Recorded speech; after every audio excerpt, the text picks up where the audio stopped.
কীৰ্তনপাড়া জামে মসজিদেৰ ওচৰত গৰাখহনীয়াৰ সমস্যা আছিল। তাতে MPLADৰ ফালৰ পৰা 4 লাখ টকাৰ এটা মানে গৰাখহনীয়া প্ৰতিৰোধ আঁচনিৰ আধাৰশিলা স্থাপন কৰা হ'ল।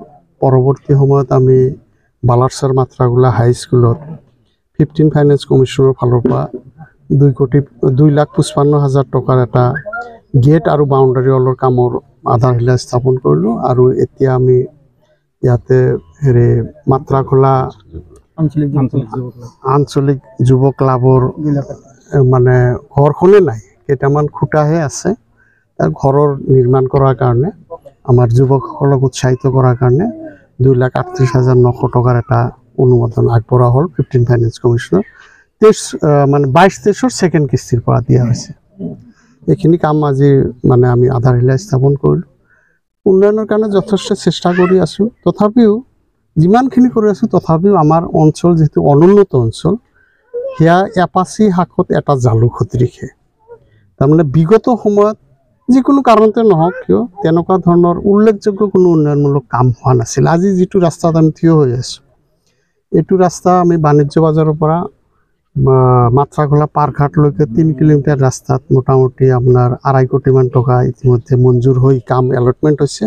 বতৰ ভাল হ'লেই কাম আৰম্ভ কৰিব। মই তেওঁলোকৰ লগত যোগাযোগ ৰাখিছোঁ, যিমান সোনকালে পৰা যায় কামটো কৰি ৰাইজক যাতায়াতৰ ক্ষেত্ৰত এটা সকাহ দিব লাগে। আৰু ইমান ভিতৰৰ অঞ্চলৰ পকী ৰাস্তা হয়তো আমাৰ আগত কেতিয়াও হোৱা নাছিল, এতিয়া হৈ আছে। এইবাৰ আমাৰ চেষ্টা সকলোৱে মিলিজুলি ৰাইজৰ সহায় সহযোগিতা চেষ্টা কৰি আছোঁ। গতিকে উন্নয়নে এটা গতি লাভ কৰিছে যদিও সেই গতি যথেষ্ট নহয়। মানে যোৱা 70টা বছৰে ক'বলৈ গ'লে আমাৰ উত্তৰ অভয়পুৰী সমষ্টিত এনেকুৱা অৱস্থাত আছিল যেন প্ৰতিনিধি নাই। বিধানসভাত কোনো বিষয়ত কেতিয়াও কোনো কথা উত্থাপন কৰা হোৱা নাছিল।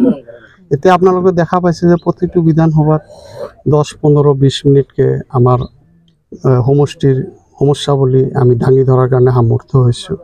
তাৰ ফলশ্ৰুতিত ৰাস্তা ঘাটে কওক, বানপানী গৰাখহনীয়াৰ ক্ষেত্ৰতে কওক, কিছু হ'লেও আমি সকাহ লাভ কৰিবলৈ সামৰ্থ্য হৈছোঁ। এটা উল্লেখযোগ্য কথা আছে যে ইতিমধ্যে অসম চৰকাৰৰ পৰা দিল্লীলৈ আঁচনিটো প্ৰেৰণ কৰা হৈছে। আই নদীৰ এটা মানে গৰাখহনীয়া প্ৰতিৰোধ আঁচনি সম্পূৰ্ণ বঙাইগাঁও জিলাৰ আৰম্ভণিৰ পৰা ব্ৰহ্মপুত্ৰলৈকে 344.90 তাৰমানে 345 কোটি টকাৰ এটা আঁচনি ইতিমধ্যে আমাৰ দিল্লীলৈ গৈছে। এতিয়া আমি দিল্লীত MP মহোদয়কো কৈছোঁ যে মোৰ যিখিনি সহায় হৈছে যে আপুনি আগবঢ়াব লাগে আপুনি আগবঢ়াব। তেখেতেও আমাক মানে নিশ্চিতি দিছে যে না যিমানখিনি সহায় হৈছে আপোনাক আগবঢ়াব লাগে আমি আগবঢ়াম। তো ইতিমধ্যে যেহেতু গৈছে দিল্লীলৈ, এই বিধানসভাত আমি প্ৰশ্ন উত্থাপন কৰোঁতে খৰখেদাকে অসম চৰকাৰে পঠাই দিছে। আৰু যিয়ে নহওক লাভটো হৈছে। আৰু যদি আমি এতিয়া আঁচনিটো আনিব পাৰোঁ লাভ হ'ব। যোৱা বিগত 2 বছৰত নিৰন্তৰ চেষ্টা কৰি থকাৰ ফলত এইখিনি আগবাঢ়িছে। মানা নদীৰ কাৰণেও আমি 28 কোটি টকাৰ আঁচনি এটা বিশ্ব বেংকত পঠাইছোঁ। এতিয়া অনুমোদন পালেহে, চেষ্টাৰ ত্ৰুটি আমি কৰা নাই, চেষ্টা কৰি আছোঁ মানুহখিনি সকাহ দিয়াৰ কাৰণে। এইখিনি আপাতত আপোনালোকৰ সহায় সহযোগিতা কামনা কৰিলোঁ। উন্নয়নমূলক কামত একেবাৰে নিস্বাৰ্থ ডেডিকেটেড মনোভাৱ লৈ পেলাই মানে অভিযান হিচাপে লৈ পেলাই আমি আগবাঢ়ি আছোঁ। আপোনালোকে সেই ক্ষেত্ৰত সহায় সহযোগিতা আগবঢ়াব বুলি আশা ৰাখি মোৰ